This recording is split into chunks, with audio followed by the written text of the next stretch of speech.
নাহিদ রানার গতির সামনে যেমন বিপদে পড়েছিল কেন উইলিয়ামসন, তবে এবার সেই নাহিদ রানাকে নিয়েই বেশ বিপদে আছে আইসিসি। কেননা আইসিসির স্পন্সরকে রীতিমতো ঝাঁঝরা করে দিয়েছে নাহিদ রানা।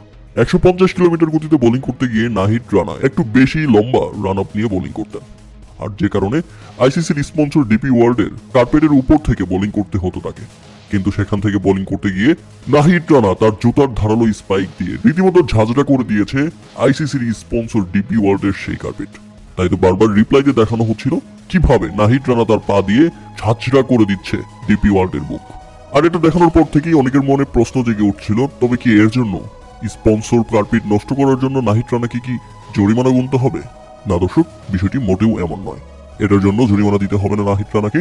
তবে নিউজিল্যান্ডের বিপক্ষে বাংলাদেশ হারলেও নাহিদ রানা নজর কাটতে ভুলেনি ইরফান পাঠানের। সামাজিক যোগাযোগ মাধ্যমে কেন উইলিয়ামসনের উইকেট নেওয়ার পর থেকেই নাহিদ রানা টাইম লাইনে চলে আসেন এবং সাথে সাথেই এক্সে টুইট করে ইরফান পাঠান লিখেন, নাহিদ রানা একদিন সেরা বোলার হতে পারবে এবং ভবিষ্যতে তিনি বাংলাদেশের তারকা বোলার হতে পারবে। তার হাইটের পাশাপাশি দারুণ পেস রয়েছে।